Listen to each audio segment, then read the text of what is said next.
columna y baluarte de la verdad, edificando con sana doctrina a la Iglesia de Cristo.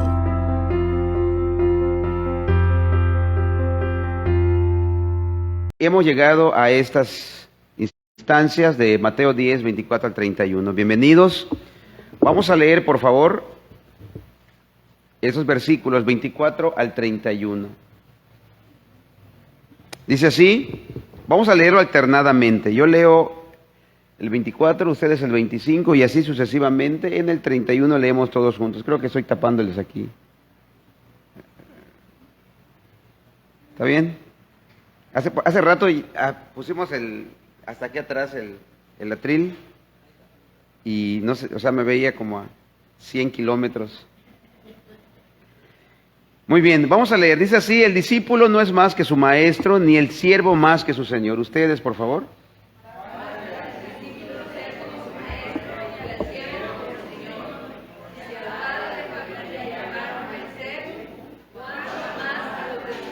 (26) Así que no los temáis, porque nada hay encubierto que no haya de ser manifestado, ni oculto que no haya de saberse.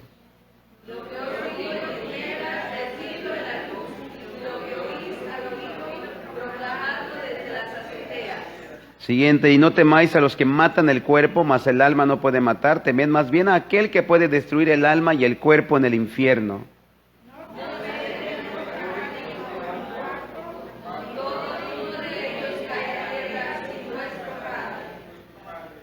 Pues aún vuestros cabellos están todos contados. No temáis, más valéis vosotros que muchos pajarillos. Muy bien. Hermanos, hemos hablado acerca de esta miniserie, le hemos puesto las marcas distintivas del discípulo de Cristo. Vamos a encontrar señales, vamos a encontrar distintivos, marcas de un verdadero discípulo.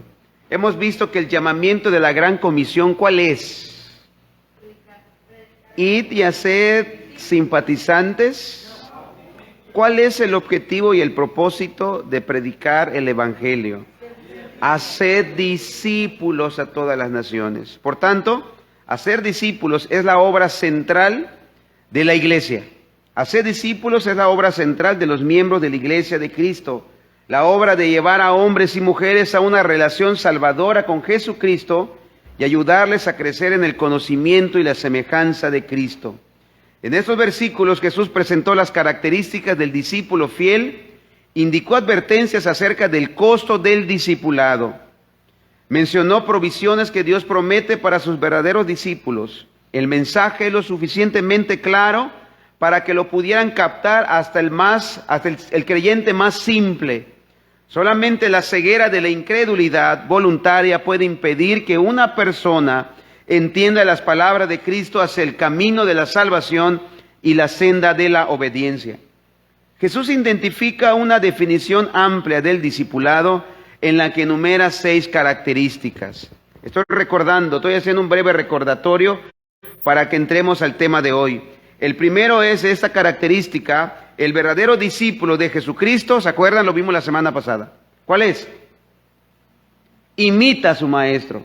El verdadero discípulo de Cristo imita a su maestro. La segunda característica que hoy en la mañana vimos, el verdadero discípulo teme a Dios en lugar del mundo, que no lo hemos terminado. Y vamos a ver la segunda parte de esta parte, aunque es la tercera en el tema general de las marcas del discípulo de Cristo. Número 3, el verdadero discípulo de Cristo confiesa al Señor. Número 4, el verdadero discípulo de Cristo antepone a Dios antes que a su familia. Número 5, el verdadero discípulo de Cristo sigue su llamado. Y número 6, el verdadero discípulo de Cristo recibe una recompensa. Decíamos que el verdadero discípulo de Jesucristo imita a su maestro. El propósito único y dominante del discípulo es imitar a su maestro. Le basta al discípulo llegar a ser como su maestro. Hermanos, no solo en lo concerniente a la sabiduría y el carácter del maestro, sino también en el trato que el maestro recibe. El discipulado o el discípulo no desea nada más y no se conforma con nada menos en ser igual y semejante a su maestro. El que dice que permanece en él, como dice la Escritura, debe andar como él anduvo. Un discípulo se vuelve como Cristo su maestro a medida que va escuchando más del mensaje, más de su palabra. Cuando alguien aprende y obedece a la Biblia, se convierte en un mini Cristo. Es decir, en un Cristo en miniatura, alguien semejante a Cristo. Crecer en el discipulado es crecer en semejanza a Cristo. La consecuencia lógica de ser como Cristo es también ser tratados como trataron a Cristo. Si al padre de familia llamaron Belcebú, dice el Señor Jesucristo, ¿cuánto más a los de su casa? Los de la casa y los siervos no deben esperar que los traten mejor que el padre de familia. El verdadero discípulo no exige ser aceptado y amado por el mundo, cuando su Señor fue rechazado y crucificado por el mundo. Tampoco espera que el compromiso que tiene con el Señor lo vuelva famoso y respetado. Si a su Señor lo consideraron infame y lo despreciaron, ¿cuánto más será para aquel que está siguiendo sus mismos pasos? El planteamiento de Jesús era que sin duda a sus discípulos los tratarían igual que lo trataron a Él. Si el mundo os aborrece, sabed que a mí me ha aborrecido antes que a vosotros. Si fueras del mundo, el mundo amaría lo suyo, pero porque no sois del mundo, antes yo os elegí del mundo, por eso el mundo os aborrece, dice San Juan 15, 18, 19. Como Jesús ya había explicado, sus discípulos no son odiados por quienes son en sí mismos ellos, sino que sus discípulos son odiados por causa de mi nombre, dice Jesucristo. Es decir, los discípulos de Cristo son perseguidos por causa de quien es Él, por causa de quien es Jesucristo, y no por causa de quienes son ellos. ¿Ya se dieron cuenta que el mundo no aborrece a los discípulos de Mahoma? ¿No aborrece a los discípulos de Buda? ¿El mundo? ¿El mundo a quién aborrece? A los discípulos de Cristo. De ahí que el llamado al discipulado es el llamado a ser como Cristo, que incluye ser tratado como trataron a Cristo. Mientras más imitemos a Cristo, más atractivo nos volveremos para aquellos a quienes Dios está llamando, es decir, a otros verdaderos discípulos de Cristo. Seremos atractivos hablando espiritualmente y en carácter, pero al mismo tiempo nos volveremos menos atractivos, nos volveremos odiosos para aquellos que rechazan a Dios, puesto que no quieren nada de Él, no querrán nada de nosotros. Hoy en la mañana vimos el segundo punto que Cristo enseña en estos versículos. El verdadero discípulo teme a Dios en lugar de temer al mundo. Y decíamos que el verdadero discípulo de Jesucristo no solo imita a su maestro, sino además no teme al mundo. Proverbios 29-25 declara y nos advierte que el temor del hombre no pondrá lazo. Estoy haciendo un recordatorio de lo que hoy en la mañana vimos. El miedo a los que los demás pueden pensar, el miedo a lo que los demás pueden pensar, decir o hacer, ha detenido, ha estrangulado muchos testimonios, ha obstaculizado gran cantidad de servicio a Dios. La naturaleza humana quiere evitar problemas, quiere evitar conflictos, y en especial si estos podrían traer burlas y adversidades. Cuando mucha gente ve que ser cristiano trae adversidad, ser cristiano trae burlas, muchos, ¿qué es lo que hacen?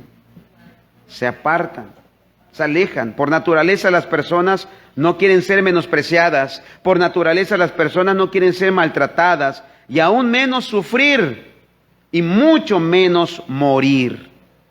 Los cristianos que han caído presa del gran énfasis moderno en la autopreservación, encuentran difícil confrontar a la sociedad pecadora con las exigencias y normas del Evangelio. Nuestra cultura ha producido una suavidad entre los evangélicos que por supuesto no es correcto. La negativa continua en creyentes que no quieren confrontar al mundo nos muestra fuertes evidencias de que no son discípulos de Cristo. El Señor ofrece 3 razones en estos versículos para que sus seguidores no teman. La primera razón por la cual no debemos de temer es que Dios reivindica a sus discípulos. ¿Qué significa esto? Dice Jesucristo allá en Mateo 10, 26, 27, lo menciono de paso, así que no les temáis, porque nada haya encubierto que no haya de ser manifestado, ni oculto que no haya de saberse. Lo que os digo en tinieblas, decidlo en la luz, y lo que oís al oído, proclamarlo desde las azoteas. Los creyentes no deben temer al mundo porque saben que un día Dios los reivindicará. ¿Qué es reivindicar? Entre los varios significados de reivindicación está rescatar la buena fama o reputación de alguien o algo. Aunque los hijos de Dios serán maltratados, escúcheme, aunque los hijos de Dios, los discípulos de Cristo, serán acusados de ser malvados e incluso de ser endemoniados. ¿Cómo le dijeron a Jesús? Tú por Belcebú echas fuera demonios. Si eso dijeron al padre de familia, al maestro, ¿cuánto más a sus discípulos? Jesús asegura, no los temáis. Es decir, no debes temer a quienes les causan problemas. Jesús nos anima a mirar hacia adelante. Jesús nos anima a mirar en el futuro cristiano, presentando la promesa de que al final Dios enderezará todo. Toda verdad, bondad, toda falsedad y maldad se pondrán al descubierto por lo que en realidad son. No debería preocuparnos lo que el mundo dice ahora, sino lo que Dios dirá en el último día. Ahí se sabrá toda la verdad. No importa si somos humillados ahora, no importa si somos menospreciados, lo que nos importa es lo que sucederá en el día final. No debe haber secretos en el cristianismo, también hemos aprendido y hablábamos hoy en la mañana. Lo que enseñan esos versículos, lo que realmente el Señor nos ha revelado en tinieblas, debemos proclamarlo en la luz. Y lo que nos ha susurrado al oído, debemos pregonarlo desde las azoteas. No debemos guardar nada de lo que nos ha enseñado y revelado el Señor en su palabra. A medida que vamos escuchando, los discípulos de Cristo hablan, enseñan lo que aprenden, enseñan lo que escuchan. Cuando los seguidores de Jesús estudian, cuando los discípulos de Cristo meditan y oran la palabra de Dios, tanto en soledad como en compañía de otros creyentes, Dios abre su verdad a sus corazones y mentes de ellos. Pero lo que se aprende en esos lugares ocultos, en sitios recónditos del mundo, el Hijo de Dios debe de anunciarlo en la luz de la predicación abierta. Lo que de manera figurada se nos susurra al oído, debemos pregonarlo desde las azoteas. De lo que escuchamos aquí, de lo que aprendemos aquí, cuando el Espíritu Santo inclusive habla a nuestros propios corazones a través de la exposición de su palabra, nosotros no debemos de retenerlo ni dejarlo en la oscuridad, en lo secreto, sino debemos de exponerlo. Cuando se enseña la plenitud de la revelación de Dios, invariablemente el mundo se ofenderá porque resultará confrontador y el mundo será acusado. Hermanos, a continuación veremos la segunda razón por la cual un cristiano no debe temer. Y esta segunda parte, o segunda razón, es veneración a Dios. Por favor, vayamos a Mateo 10, 28. Dice así, y no temáis a los que matan el cuerpo, mas el alma no pueden matar. Temed más bien a aquel que puede destruir el alma y el cuerpo en el infierno. El segundo no temáis tiene que ver con los que matan el cuerpo. En estos versículos dice, no temas a quiénes, a los que matan el cuerpo. ¿Por qué razón Jesucristo nos dice esto? Porque sin duda, hermanos, los cristianos serán perseguidos hasta el límite de la muerte. Por eso Jesucristo nos dijo, no teman, ¿te van a matar? No temas. No temas al que mata el cuerpo. El daño que estos hacen solo es temporal. Pero antes de continuar, hermanos, les invito a que hagamos una oración. No hemos orado, ¿verdad?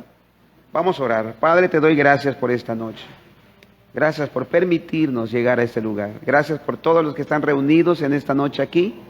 Gracias, Señor, por tu palabra.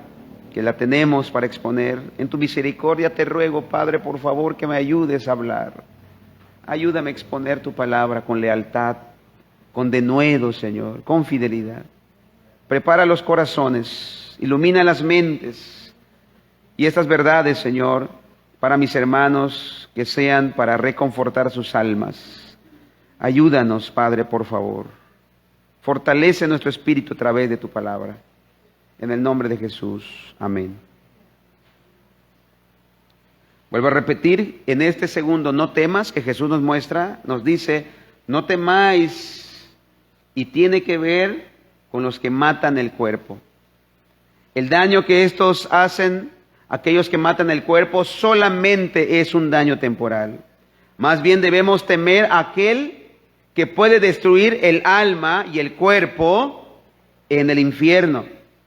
Temáis se usa aquí en el sentido de terror y pavor, mientras que temed tiene que ver con asombro y veneración. No temáis, no tengas pavor a los que matan el cuerpo, mas el alma no puede matar. Dice aquí temed, es decir, tengan asombro y veneración. ¿A quién? Aquel que puede destruir el alma y el cuerpo en el infierno. Este temor, hermanos, nulifica este temor. Si tenemos un temor a el Dios omnipotente, por lo tanto, no tendremos temor de aquellos que tienen poder para matar el cuerpo. Habrá un precio que pagar por hablar de la verdad de Dios a la luz y proclamarla desde las azoteas. Jesucristo ordenó, y leíamos en los pasajes anteriores, lo leímos anteriormente. ¿Qué nos dice el Señor Jesucristo? ¿Qué debemos de hacer con este mensaje? ¿Podemos buscar, por favor, hermano, el versículo, 26?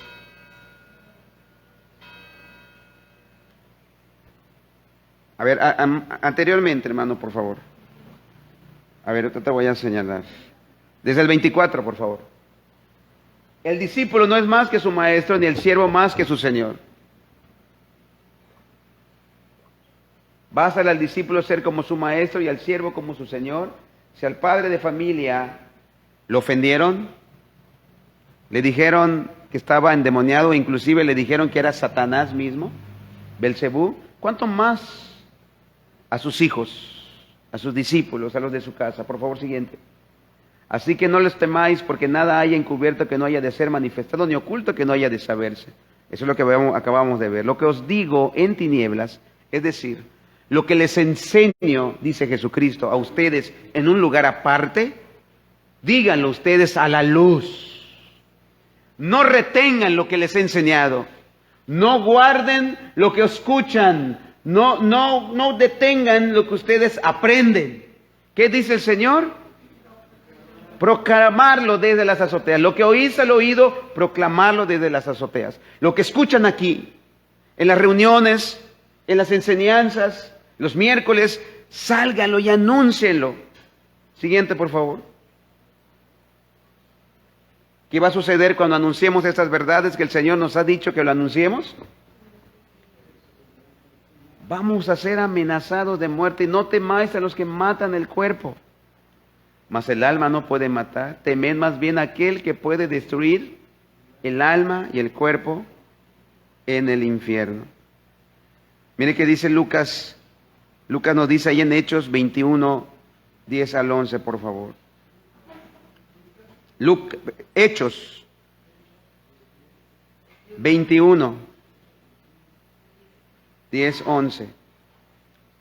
Lucas escribió el libro de los Hechos.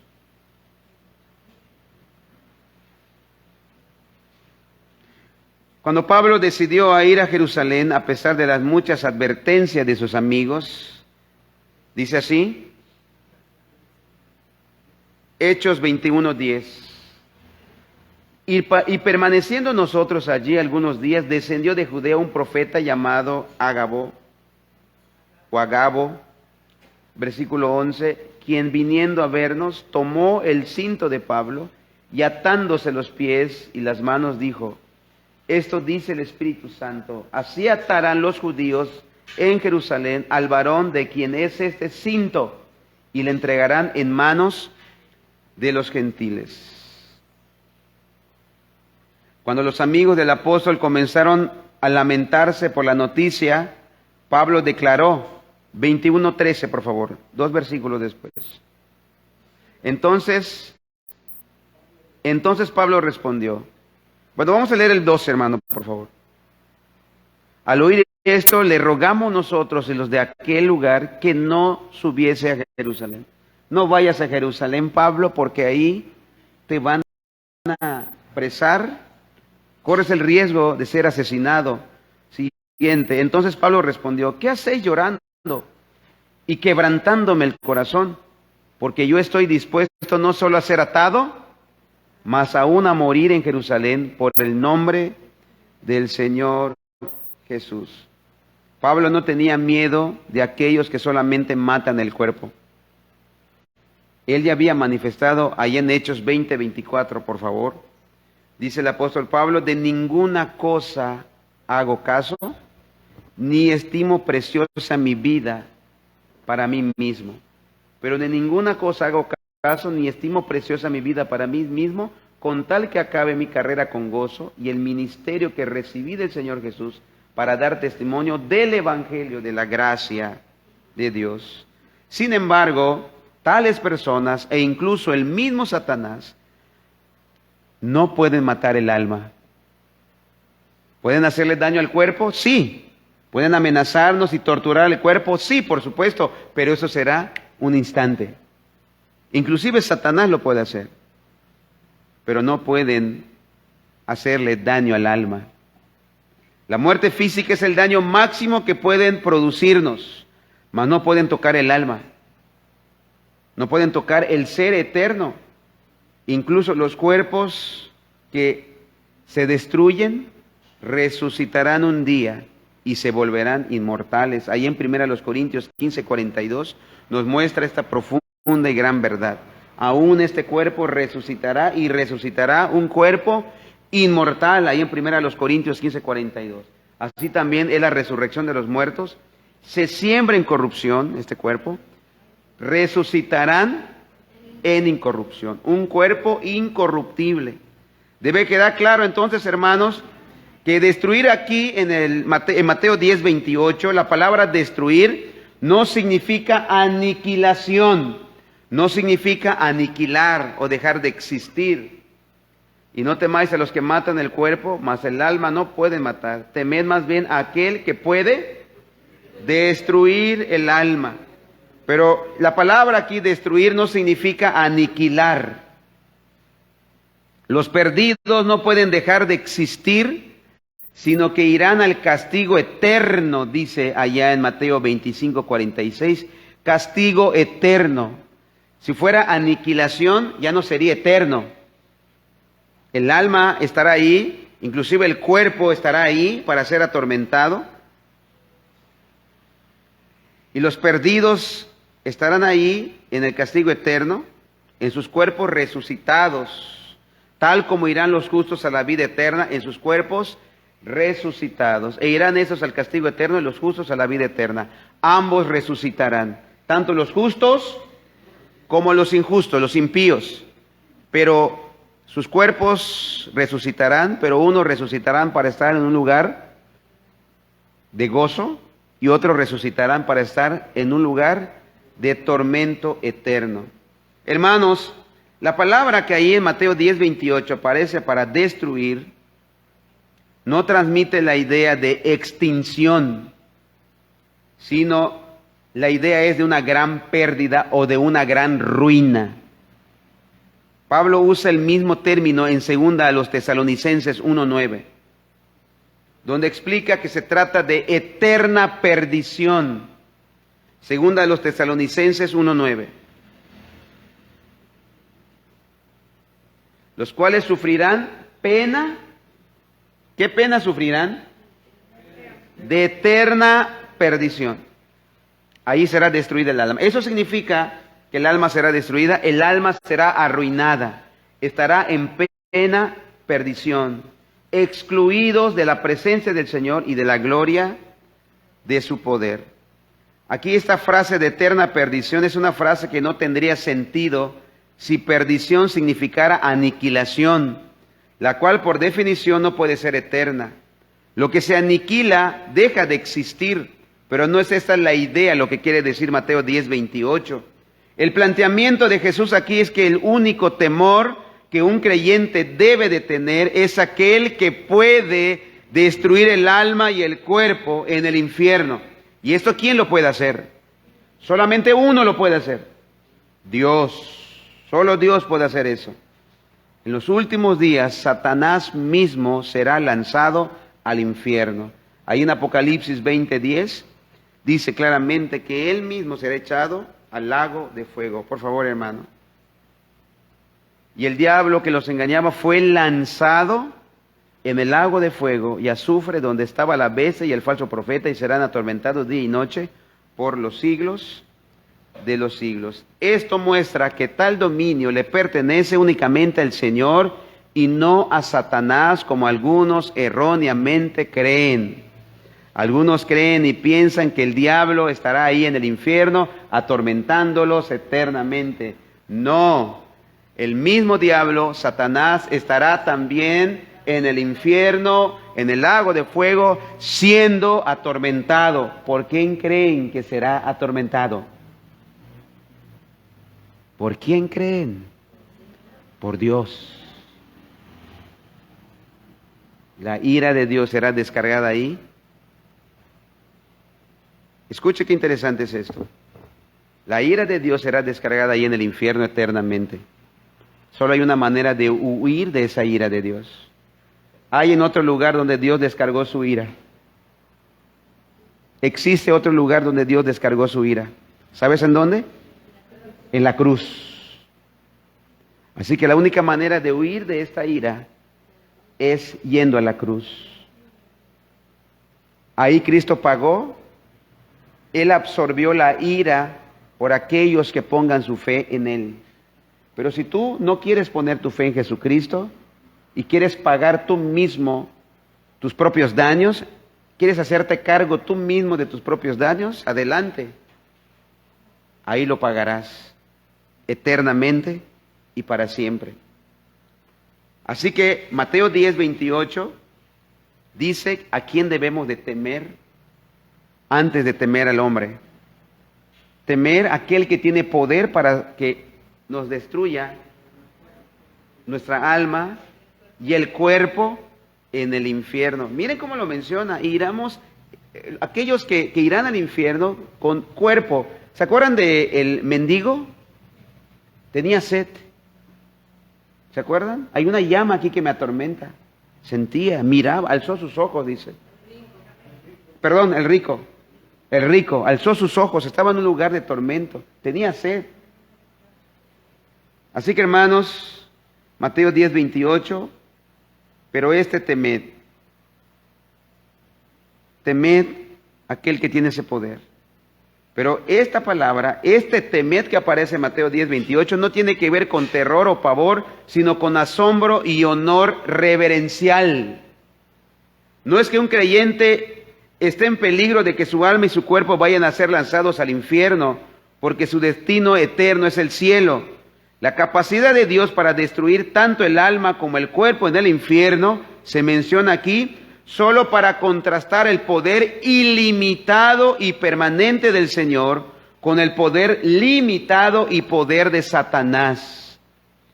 Dios es el único que puede determinar y fijar el destino de almas y cuerpos. La reverencia a Dios en su majestad soberana es una motivación poderosa para que los cristianos le sirvan y no teman a ninguna consecuencia terrenal y física que el servicio puede traer. Y Dios, o Jesucristo, nos advierte hasta qué grado los hombres pueden llegar a odiar a los discípulos de Cristo, hasta el grado de matarlos. Pero el Señor nos consuela y nos dice, no temáis. El poder de las amenazas humanas parece más bien insignificante en comparación con el poder de las promesas de Dios. Se cuenta Cuando Hugh Leitheimer predicaba un día en presencia del rey Enrique VIII, se dijo a sí mismo, él mismo se dice: Leitheimer, recuerda que el rey está aquí, ten cuidado con lo que dices. Entonces él volvió a decirse a sí mismo: Leitheimer, Leitheimer, recuerda que el rey de reyes está aquí, ten cuidado con lo que no dices. Por tan inmutable fidelidad, Leitheimer fue finalmente quemado en la hoguera, pero este hombre temió más fallarle a Dios que ofender a los hombres. Hermanos, Jesucristo pone las cartas sobre la mesa. Este es el precio de ser discípulo de Cristo, pero al mismo tiempo nos da el consuelo también. ¿Por qué razón no debemos de temer? Durante un periodo de unos 300 años de terrible persecución, 10 generaciones de cristianos excavaron casi 1000 kilómetros de catacumbas debajo y alrededor de la ciudad de Roma. ¿Sabía eso usted? Los arqueólogos calculan que quizás un total de 4 millones de cuerpos fueron enterrados allí. Una inscripción común hallada en las catacumbas es la señal del pez. La palabra griega para pez, no sé si la pronuncio bien, es ictus o ictus. Ictus. Gracias, hermano. Se usaba para Jesucristo, Hijo de Dios Salvador. Otra inscripción común encontrada ahí es la palabra de Dios, nuestra presa. Durante el periodo más prolongado de persecución en la historia de la iglesia, esos creyentes reverenciaron a Dios más de lo que temieron a los hombres. ¿Sabes que por qué vivían en catacumbas? Porque ellos querían seguir honrando y venerando el nombre de Dios antes que ceder a las amenazas de los hombres. Desde ese día muchos millones más han dado sus vidas por la causa de Cristo. Tal vez hasta 50 millones de creyentes fueron martirizados durante el oscurantismo, y millones más han sido martirizados en nuestro propio siglo, en gran manera por parte del régimen comunista o los regímenes comunistas en Europa, Asia y África. Según se cuenta de Lord Lawrence en su monumento en la abadía de Westminster, los creyentes temían tan poco al ser humano porque temían demasiado a Dios. En muchas otras naciones, las religiones estatales prohíben la entrada a misioneros cristianos y la obra de evangelización, y restringen severamente la adoración a quienes ya son cristianos. El discípulo fiel valora enormemente más su alma de lo que valora su cuerpo, y de buena gana sacrifica lo que solo es físico y corruptible por el bien de lo que es espiritual e incorruptible. Jim Elliot, un misionero ya mencionado anteriormente, escribió: no es necio el que renuncia a lo que no puede conservar para ganar lo que no puede perder. La advertencia de Jesús en el versículo 28 de Mateo 10 puede haber estado especialmente dirigida a Judas, como una apelación inicial para que considerara que el Dios a quien rechazaba podía destruir tanto el alma como el cuerpo de Judas en el infierno. Más allá de eso, estas palabras se levantan como una advertencia continua para los Judas incrédulos de todos los tiempos. Así que, hermanos, esta segunda razón por la cual nosotros no debemos de temer es por reverenciar a Dios, por darle reverencia a Dios. Por el temor, tenemos más temor a Dios que a los hombres. Tenemos más reverencia a Dios que a los hombres. Tercera razón por la cual no debemos de temer. valoración por parte de Dios. Versículos 29 al 31, por favor, hermano.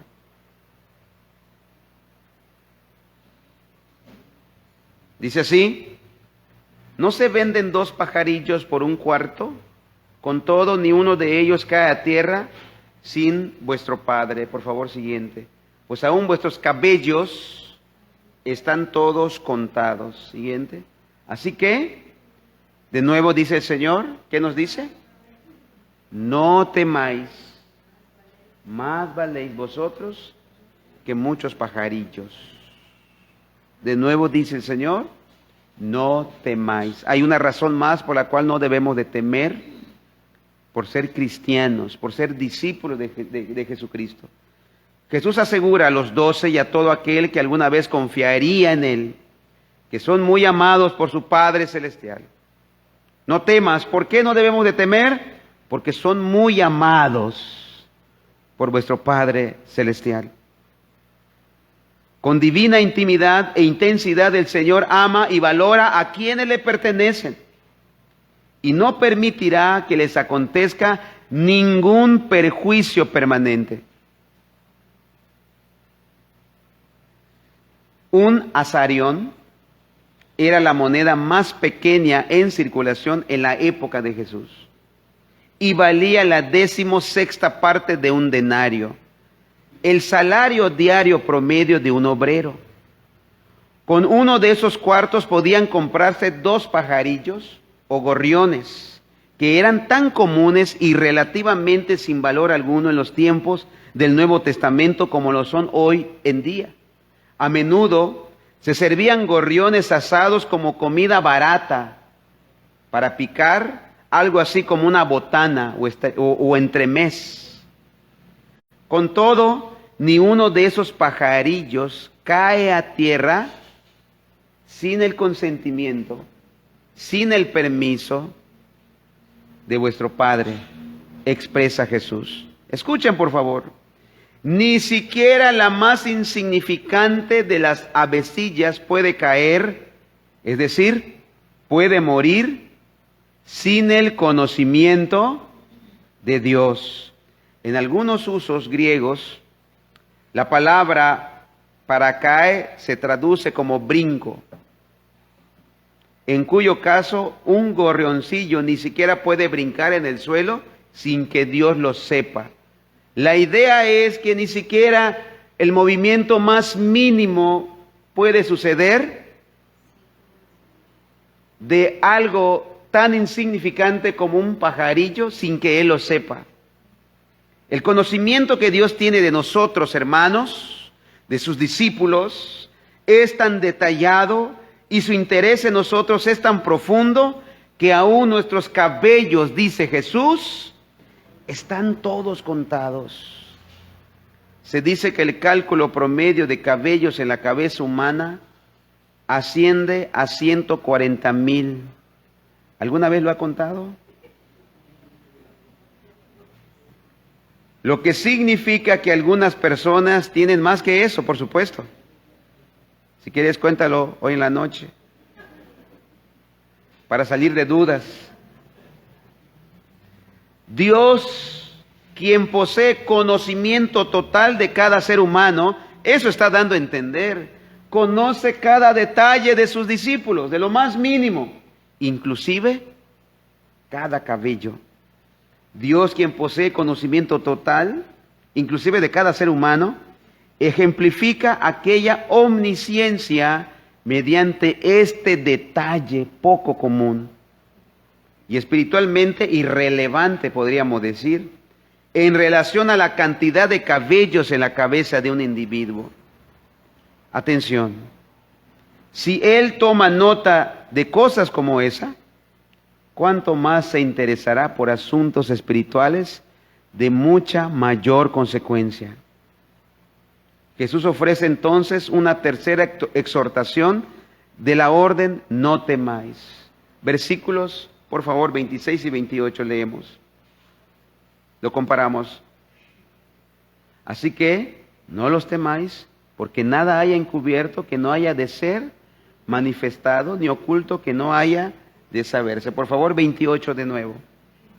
Y no temáis a los que matan el cuerpo, mas el alma no puede matar. Temed más bien a aquel que puede destruir el alma y el cuerpo en el infierno. Y otra razón de por qué no debemos temer: más valéis vosotros que muchos pajarillos. La comprensión obvia ilustra cuán amados son los hijos de Dios para Él. En una promesa similar, Jesús declaró allí en Mateo 6:30, si la hierba del campo que hoy es y mañana se echa en el horno, Dios las viste así. Dice en una pregunta retórica, ¿no hará mucho más a vosotros, hombres de poca fe? ¿Cómo podríamos estar ansiosos y temerosos si sabemos de tal cuidado y protección por parte de nuestro Padre Celestial? Estas palabras, ¿para quiénes son, hermanos? Para sus discípulos. Para sus discípulos. ¿Quiénes son los discípulos? ¿Qué consecuencias habrá de ser discípulos? Serán amenazados, inclusive hasta la muerte. ¿Y qué está haciendo aquí el Señor? No temas, porque los amo. No teman porque estoy pendiente de ustedes, porque los cuido. Se dice, de entre los mejores atletas del Imperio Romano, Nerón seleccionó a un grupo llamado los luchadores del emperador.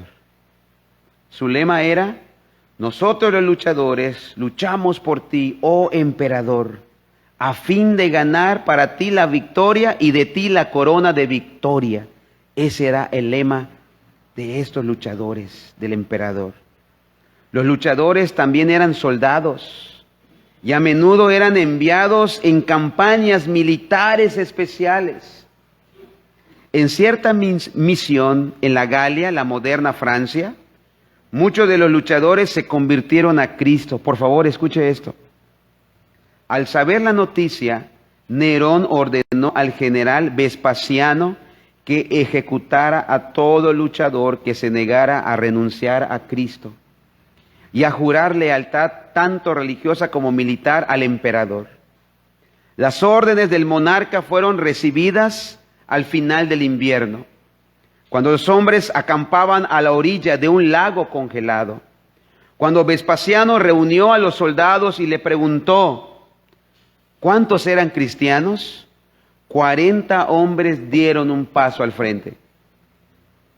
Con la esperanza de no perder a ninguno de esos excelentes hombres, Vespasiano, muchos de los cuales eran sus amigos, les dio plazo hasta el anochecer del día siguiente para que reconsideraran su fe.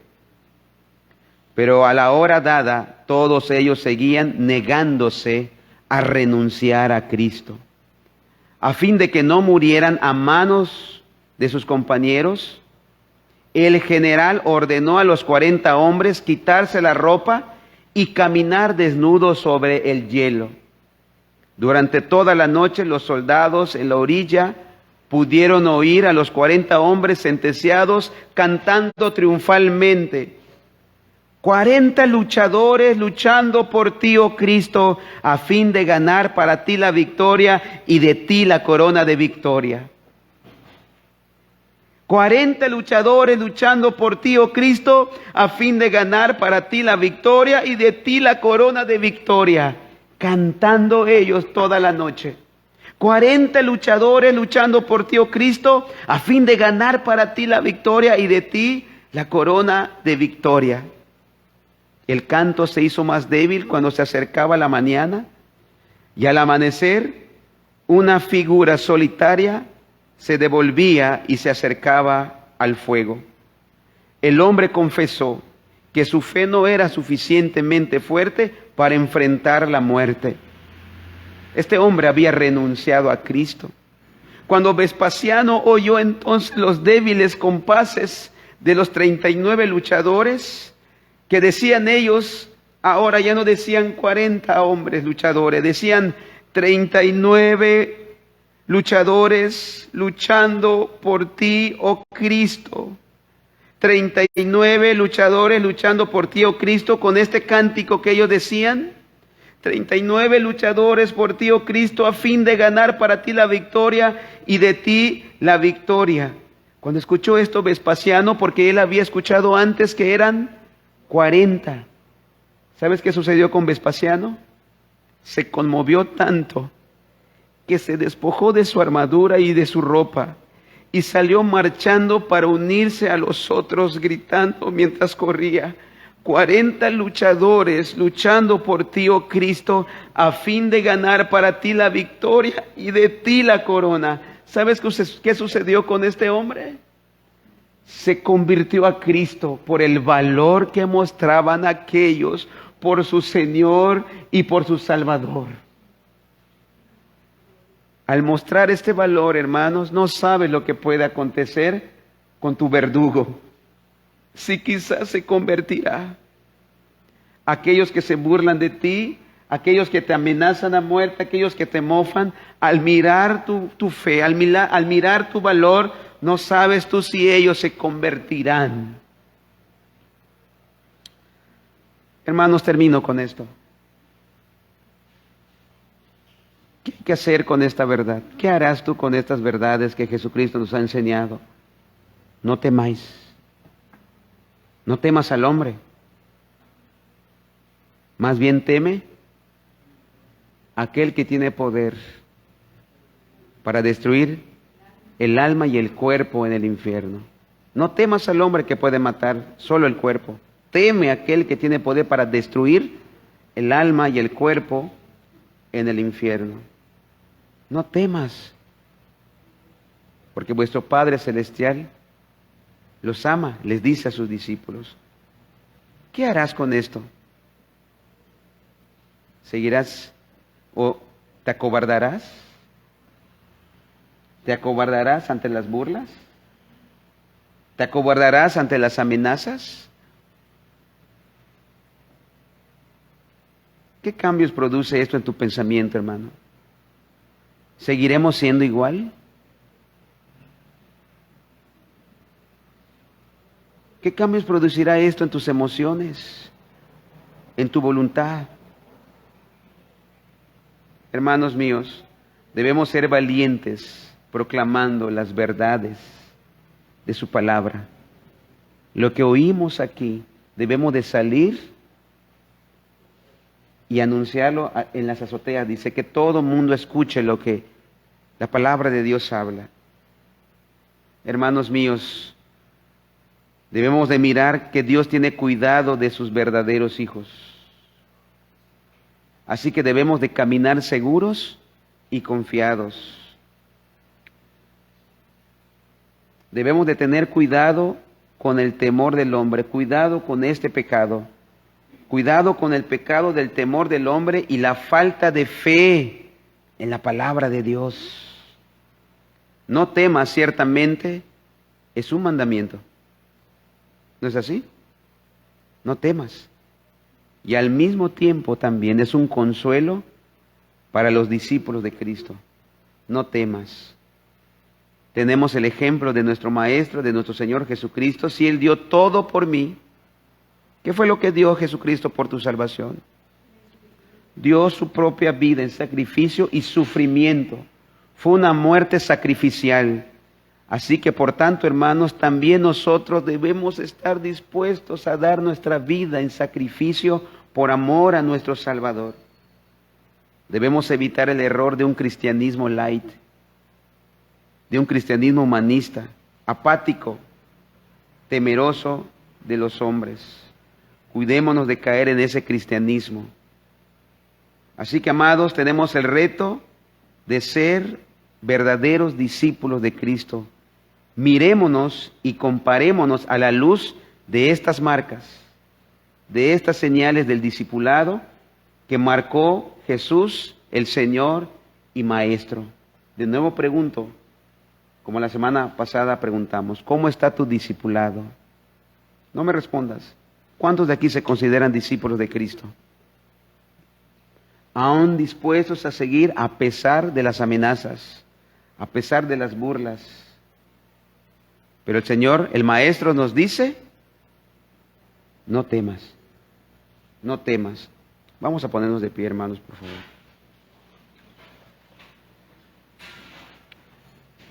Bendito Padre, ayúdanos a ser valientes. Ayúdanos a estar firmes, Señor, ante las amenazas y tener siempre esto en nuestra memoria y nuestra mente, Señor, aun cuando la amenaza esté a la puerta, Señor, y aun cuando la muerte amenace, a temer, a reverenciar a nuestro Dios antes que a los hombres. Por favor, bendito Dios. Te ruego, bendito Padre, que esta palabra, Señor, sea guardada y meditada en mis hermanos. Aquellos que somos discípulos, nos consideramos discípulos, nos comparemos con estas señales. ¿Qué tan dispuestos estamos a seguirte? ¿Hasta dónde estamos dispuestos a seguirte? Señor, que estas palabras de consuelo, de aliento, puedan ser para nosotros, Señor, reconfortantes, reales para nuestro corazón, nuestra mente, cuando nos dices, no temamos, no temáis. Confiemos, Señor, porque tú nos amas, tú tienes cuidado de nosotros, de tus hijos. Por favor, Padre, ayúdanos, Señor, a ser discípulos, dispuestos inclusive a morir por nuestro Señor y nuestro Maestro. Bendito seas, Señor. Bendito seas, Maestro. Estar dispuestos a imitar a Jesucristo, no solamente por su enseñanza y su carácter, sino también estar dispuesto inclusive a recibir los insultos que recibió nuestro Maestro, las ofensas, los rechazos, las humillaciones que recibió nuestro Maestro. Como dice el cántico, oh, yo siempre amaré esa cruz, y en sus triunfos mi gloria será. Y algún día, en vez de una cruz, mi corona, mi Señor me dará. Gracias, bendito Dios. Toda la gloria y toda la honra sea para ti, en el nombre de Jesús. Amén. Amén.